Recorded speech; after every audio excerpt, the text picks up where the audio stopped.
విజయవాడ గవర్నర్పేట సిఐగా ఉన్నారు సత్యనారాయణ. విజయవాడ డీజీపీ కార్యాలయానికి హనుమంతరావును అటాచ్ చేశారు. ఉత్తర్వులు జారీ చేశారు డీజీపీ ద్వారకా తిరుమలరావు. విశాల్ గున్ని, కాంతి రాణాపై చర్యలకు రంగం సిద్ధమవుతుంది. మరోవైపు ఇబ్రహీంపట్నం పిఎస్లో నటి ఫిర్యాదు చేశారు. అక్రమంగా నిర్బంధించి చిత్రహింసలకు గురి చేసినట్లుగా ఈ ఫిర్యాదులో పేర్కొన్నారు. నటి కాదంబరి జత్వాని కేసులో ఇద్దరు పోలీసు అధికారులపై వేటు పడ్డట్లయింది. అప్పట్లో ఆ కేసు దర్యాప్తు చేసిన ఇన్స్పెక్టర్ సత్యనారాయణ, విజయవాడ పశ్చిమ జోన్ ఏసీపీ హనుమంతరావు ఇద్దరు కూడా సస్పెండ్ చేస్తూ డీజీపీ ఆదేశాలు జారీ చేశారు. వైసీపీ నేత కుక్కల విద్యాసాగర్ చేసిన ఫిర్యాదుపై అప్పట్లో ఇబ్రహీంపట్నం ఇన్స్పెక్టర్ సత్యనారాయణ ఈ కేసు నమోదు చేశారు. ఈ కేసు దర్యాప్తు అధికారిగా కూడా ఆయన వ్యవహరించారు. ప్రస్తుతం ఆయన గవర్నర్పేట ఇన్స్పెక్టర్గా ఉన్నారు.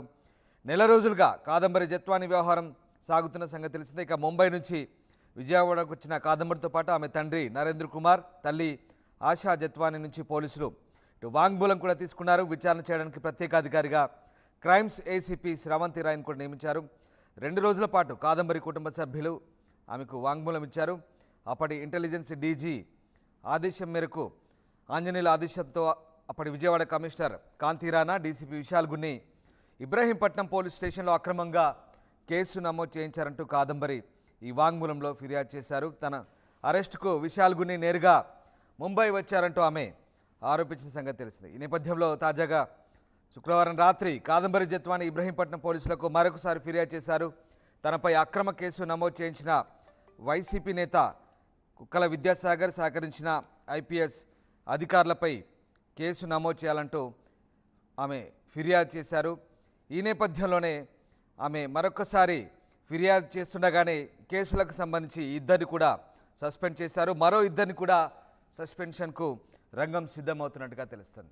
అయితే ఆమె ఇబ్రహీంపట్నం పిఎస్లో ఫిర్యాదు చేసిన తర్వాత ఆమె లాయర్ స్పందించారు. ఒకసారి చూద్దాం. కేసుకు సంబంధించి ఈరోజు ప్రొసీజర్ ప్రకారంగా ఎస్హెచ్ఓ గారికి కంప్లైంట్ ఇవ్వాలి కాబట్టి ఎస్హెచ్ఓ గారికి కంప్లైంట్ ఇచ్చాం. సో వాళ్ళు ఇన్వెస్టిగేట్ చేస్తా ఉన్నారు. లీగల్ ఒపీనియన్ తీసుకోవాలి. లీగల్ ఒపీనియన్ తీసుకొని అకార్డింగ్లీ ఎఫ్ఐఆర్ రిజిస్టర్ చేస్తా ఉన్నారు. ఎఫ్ఐఆర్ రిజిస్టర్ చేసి పోలీసు వారు ఇన్వెస్టిగేషన్ చేస్తారు. దీనికి మించి ఇప్పుడు ఇన్వెస్టిగేషన్ ప్రొసీజర్ స్టార్ట్ అయింది కాబట్టి దీనికి మించి మాట్లాడటం అనేది కరెక్ట్ కాదు కాబట్టి సో దయచేసి ఆవిడ వచ్చింది, కంప్లైంట్ క్లియర్ గా ఇచ్చారు. సీఏ గారు మొత్తం కంప్లైంట్ కూడా రిఫర్ చేసుకున్నారు. రిఫర్ చేసుకుని ఏదైతే ఎఫ్ఐఆర్ రిజిస్టర్ చేయాలో దాని తగిన ఒక ప్రాసెస్ ఉంటుంది, ప్రొసీజర్, ఒక లీగల్ ఒపీనియన్ తీసుకోవాల్సిన ప్రొసీజర్ ఉంటుంది. ఆ ప్రొసీజర్ కంప్లై చేస్తూ ఆ లీగల్ ఒపీనియన్ తీసుకొని ఎఫ్ఐఆర్ రిజిస్టర్ చేసే అవకాశం ఉంటుంది. దయచేసి నా సిన్సియర్ రిక్వెస్ట్, మీరు చాలాసేపు నుంచి వెయిట్ చేస్తారని తెలుసు, క్వశ్చన్లు ఏమి అడగద్దు. ఎందుకంటే రీజన్ ఏంటంటే ఇన్వెస్టిగేషన్ ప్రొసీజర్ అనేది స్టార్ట్ అయింది కాబట్టి 1 or 2 days లో మీకు అన్ని డీటెయిల్స్ లైక్ మీకు it will be public domain, మీకు అన్ని డీటెయిల్స్ వస్తాయి. ముంబై నటి కాదంబరి జత్వాని కేసులో ఇద్దరు పోలీసు అధికారులపై వేటు పడింది. అప్పటి ఇబ్రహీంపట్నం సిఐ విచారణాధికారి ముత్యాల సత్యనారాయణ, అలాగే వెస్ట్ జోన్ ఏసీపీ హనుమంతరావు ఇద్దరు కూడా సస్పెండ్ అయ్యారు. అలాగే మళ్ళీ కాదంబరి జత్వాని ఫిర్యాదు చేయడంతో ప్రస్తుతానికి ఈ వ్యవహారం మళ్ళీ కొత్త మలుపు తిరుగుతుంది. ఎస్, రాజేష్ జైన్ అవుతున్నారు. రాజేష్, ఇద్దరు పోలీసు అధికారులను ప్రభుత్వం సస్పెండ్ చేసింది. మళ్ళీ జత్వాని ఫిర్యాదుతో తాజాగా విచారణ మళ్ళీ వేగవంతం కాబోతుందా? ఏం జరుగుతుంది? అంటే పోలీసులు విచారణ ఆమె విజయవాడ ఎప్పుడైతే వచ్చిందో అప్పటి నుంచి విచారణ చాలా వేగవంతం చేస్తున్నారు. విజయవాడ సిపిని కలవడం, సిపిని కలిసిన తర్వాత ప్రత్యేక అధికారిగా ప్రశాంతి రాయని నియమించిన తర్వాత అక్కడి నుంచి కూడా విచారణ వేగవంతం అవుతుంది. అయితే ఈ వరదల సమయంలో కొంత విచారణ తగ్గింది అనుకున్నారు, కానీ సైలెంట్ గా పోలీసులు వాళ్ళ విచారణ వాళ్ళని వేగవంతం చేస్తున్నారు. ఆ విచారణలో భాగంగానే ఇప్పుడు ఏసీపీ హనుమంతరావు గారిని, ముత్యాల సత్యనారాయణ గారి వేటు అనేది ఆ విచారణ తర్వాత ఇద్దరి మీద మొదటి వేటు పడింది. ప్రస్తుతం ఈ ఘటన అంటే కాదంబరి జత్వానిని విజయవాడ తీసుకొచ్చిన కేసు అప్పుడు కీలకంగా వీళ్ళిద్దరూ పనిచేశారు. అప్పుడు ఈస్ట్ జోన్ ఏసీపీగా హనుమంతరావు ఉన్నారు. అదేవిధంగా ఇబ్రహీంపట్నం సీఏగా ముత్యాల సత్యనారాయణ ఉన్నారు. వీళ్ళిద్దరూ కీలక పాత్రదారులుగా భావించి వీళ్ళిద్దరి మీద ప్రస్తుతం మొదటి వేటు అయితే డీజీపీ ద్వారకా తిరుమలరావు వేశారు. ప్రస్తుతం కాదంబరి జత్వాని విజయవాడ సిపి కార్యాలయం కంప్లీట్ చేయడంతో పాటుగా రాత్రి మరోసారి ఇబ్రహీంపట్నం, అంటే ఆ ఘటన జరిగింది, ఆ కేసు అంతా మలుపులు తిరిగింది అక్కడి నుంచి. ఇబ్రహీంపట్నం పోలీస్ స్టేషన్ లో కుక్కల విద్యాసాగర్ అక్కడే ఫిర్యాదు చేశారు. అక్కడ ఫిర్యాదు చేయడంతో ఆ కేసుని తీసుకుని ఇటు అప్పుడు డీసీపీ పనిచేసినటువంటి విశాల్ గున్ని కానీ సత్యనారాయణ గాని వీళ్ళంతా కూడా అక్కడ ముంబై వెళ్లి బలవంతంగా తీసుకురావడం, ఇబ్రహీంపట్నంలో ఒక గెస్ట్ హౌస్ లో పెట్టి బలవంతంగా ఆ మీద దాడి చేశారని ఆరోపణలు కూడా చేస్తున్నారు. కాబట్టి ఇదంతా ఇబ్రహీంపట్నం ఇదంతా జరిగింది కాబట్టి ఆమె ఇబ్రహీంపట్నం వెళ్లి కూడా నిన్న పోలీస్ స్టేషన్ లో ఫిర్యాదు చేసి ఈ నేపథ్యంలో నిన్న రాత్రి పోలీసు ఉన్నతాధికారులు డీజీపీ ద్వారకా తిరుమల వీళ్ళిద్దరి మీద వేటు చేశారు. తర్వాత నెక్స్ట్ ఎవరనేది ఇప్పుడు క్వశ్చన్ మార్క్ గా కనబడుతుంది. విశాల్ గున్ని పేరు, అదే విధంగా అప్పుడే విజయవాడ సిపి పనిచేసిన కాంతిరాణ టాటా వీళ్ళిద్దరి పేర్లు బలంగా వినపడుతున్నాయి. తర్వాత వేటు పడేది వీళ్ళ మీదనే ఒక చర్చ అయితే నడుస్తుంది. అయితే విచారణ పూర్తి స్థాయిలో చేసిన తర్వాత ఒక 2-3 రోజుల్లోనే దీనికి సంబంధించినటువంటి వేటుకు సంబంధించినటువంటి ఆదేశాలు వచ్చే అవకాశం కనబడుతుంది.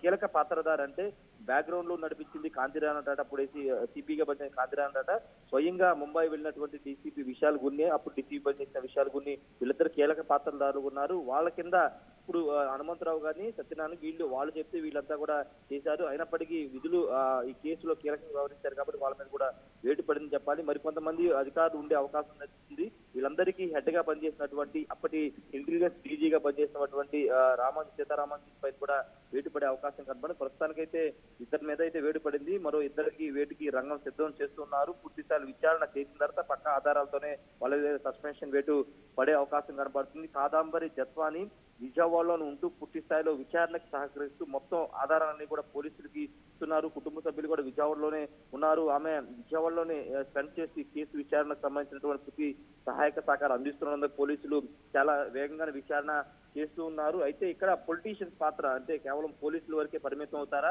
బ్యాక్గ్రౌండ్ లో పోలీసులకి డైరెక్షన్స్ ఇచ్చినటువంటి వైసీపీ నేతల వరకు కేసు వెళ్తుందా లేదనేది చూడాల్సిన అవసరం ఉంది. ఖచ్చితంగా ముందు పోలీసులు టార్గెట్ పోలీసులు ఎవరైతే ఈ కేసులో కీలకంగా పనిచేశారో వాళ్ళ మీద వేటు వేయడం, వాళ్ళ మీద చర్యలు తీసుకోవడం, తర్వాత రాజకీయంగా ఎవరు వీళ్ళని నడిపించింది వాళ్ళని కూడా బయటికి తీసుకొచ్చే ప్రయత్నం పోలీసులు చేసే అవకాశం. ఎందుకంటే అటు నారా లోకేష్ గారి ప్రభుత్వం కానీ ఈ కేసు మీద చాలా సీరియస్ ఉంది. ఎందుకంటే ముంబై నుంచి ఒక నటిని తీసుకొచ్చి ఈ విధంగా చిత్రహింసకు పెట్టి 14 రోజుల పాటు బంధించి ఈ విధంగా జైల్లో పెట్టి వేధింపులు చేయడం అనేది చాలా దారుణం అనేది అప్పటి రాజేష్, ముఖ్యంగా ఈమె ఫిర్యాదులో 3 ఐపీఎస్లపై కాంతిరాణా అలాగే విశాల్ గున్ని, పిఎస్ఆర్ ఆంజనేయులపై ఫిర్యాదు చేస్తుంది. ముఖ్యంగా విశాల్ గున్ని మాత్రం ముంబై వచ్చి మరి పారిశ్రామికవేత్త సజ్జన్ జిందాల్కు అనుకూలంగా తనపై కేసు బనాయించారంటే ఆమె చెప్తోంది.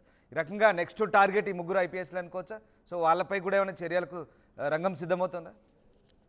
ఖచ్చితంగా ఉంటాయి. ఎందుకంటే డైరెక్ట్ గా మీడియా ముందు కూడా చెప్పింది. 3 పోలీస్ అధికారులు పేర్లు కూడా ఆమె చాలా స్పష్టంగా విశాల్ గున్ని పేరు చెప్పింది, కాంతిరాణ టాటా పేరు చెప్పింది, పిఎస్ఆర్ ఆంజనేయులు 3 పేర్లు చెప్పింది. కాబట్టి పోలీసులు పూర్తి స్థాయిలో విచారణ చేసిన తర్వాత వాళ్ళ మీద సస్పెన్షన్ వేటు వేసే అవకాశం కనబడుతుంది. ఇప్పటికే పిఎస్ఆర్ ఆంజనేయులు అదేవిధంగా విజయవాడ సిపి కాంతిరాణ టాటా వీళ్ళిద్దరు కూడా పోస్టింగ్ ఇవ్వలేదు. వీళ్ళిద్దరు కూడా డీజీపీ కార్యాలయం అటాచ్ చేశారు. వాళ్ళిద్దరికి ఎక్కడ కూడా పోస్టింగ్ లేదు. ఈ నేపథ్యంలో పోస్టింగ్ ఇవ్వకుండా వాళ్ళ మీద సస్పెన్షన్ వేటు పడే అవకాశం కనబడుతుంది. విశాల్ గున్ని మీద కూడా వేటు పడే అవకాశం ఎక్కువ శాతం కనబడుతుంది. అది విచారణ చేయాలి. ఎందుకంటే విచారణ చేయకోకుండా తూతుమంత్రంగా వేయడం అనేది కరెక్ట్ కాదు. కాబట్టి విచారణ చేసి పక్కా ఆధారాలతోనే వీళ్ళ మీద సస్పెన్షన్ వేటు అనేది పడే అవకాశం ఉంది. రామదాస్ వీళ్ళ తర్వాత ఇంతకుముందు చెప్పుకున్నట్లు రాజకీయ నాయకులు ఎవరున్నారు బ్యాక్గ్రౌండ్ లో, వాళ్ళు నడిపించింది ఎవరు, వాళ్ళని కూడా బయటికి పోలీసులు తీసుకొచ్చే అవకాశం అయితే ఉంది.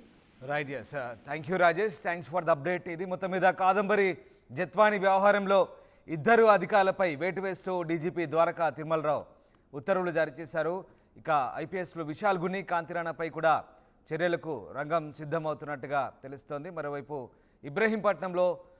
ఇబ్రహీంపట్నం పిఎస్లో నటి మరొకసారి ఫిర్యాదు చేశారు. అక్రమంగా నిర్బంధించి చిత్రహింసలకు గురి చేసినట్లుగా ఈ ఫిర్యాదులో పేర్కొన్నారు. దీంతో మరొక 2-3 ఇన్స్పెక్టర్లపై కూడా చర్యకు సిద్ధమవుతున్నట్టుగా తెలుస్తోంది. తదుపరి ఉన్నతాధికారులపై చర్యలకు ఉపక్రమించబోతున్నారు. కేసుకి సంబంధించి ఈరోజు ప్రొసీజర్ ప్రకారంగా ఎస్హెచ్ఓ గారికి కంప్లైంట్ ఇవ్వాలి కాబట్టి ఎస్హెచ్ఓ గారికి కంప్లైంట్ ఇచ్చాం. సో వాళ్ళు ఇన్వెస్టిగేట్ చేస్తా ఉన్నారు. లీగల్ ఒపీనియన్ తీసుకోవాలి. లీగల్ ఒపీనియన్ తీసుకొని అకార్డింగ్లీ ఎఫ్ఐఆర్ రిజిస్టర్ చేస్తా ఉన్నారు. ఎఫ్ఐఆర్ రిజిస్టర్ చేసి పోలీసు వారు ఇన్వెస్టిగేషన్ చేస్తారు. దీనికి మించి ఇప్పుడు ఇన్వెస్టిగేషన్ ప్రొసీజర్ స్టార్ట్ అయింది కాబట్టి దీనికి మించి మాట్లాడటం అనేది కరెక్ట్ కాదు. కాబట్టి సో దయచేసి ఆవిడ వచ్చింది, కంప్లైంట్ క్లియర్ గా ఇచ్చారు. సిఐ గారు మొత్తం కంప్లైంట్ కూడా రిఫర్ చేసుకున్నారు. రిఫర్ చేసుకుని ఏదైతే ఎఫ్ఐఆర్ రిజిస్టర్ చేయాలో దాని తగిన ఒక ప్రాసెస్ ఉంటుంది, ప్రొసీజర్, ఒక లీగల్ ఒపీనియన్ తీసుకోవాల్సిన ప్రొసీజర్ ఉంటుంది. ఆ ప్రొసీజర్ కంప్లై చేస్తూ ఆ లీగల్ ఒపీనియన్ తీసుకొని ఎఫ్ఐఆర్ రిజిస్టర్ చేసే అవకాశం ఉంటుంది. దయచేసి నా సిన్సియర్ రిక్వెస్ట్, మీరు చాలాసేపు నుంచి వెయిట్ చేస్తారని తెలుసు, క్వశ్చన్లు ఏమి అడగద్దు. ఎందుకంటే రీజన్ ఏంటంటే ఇన్వెస్టిగేషన్ ప్రొసీజర్ అనేది స్టార్ట్ అయింది కాబట్టి 1 or 2 days లో మీకు అన్ని డీటెయిల్స్ లైక్ మీకు it will be public domain, మీకు అన్ని డీటెయిల్స్ చేస్తారు. So kindly thank you.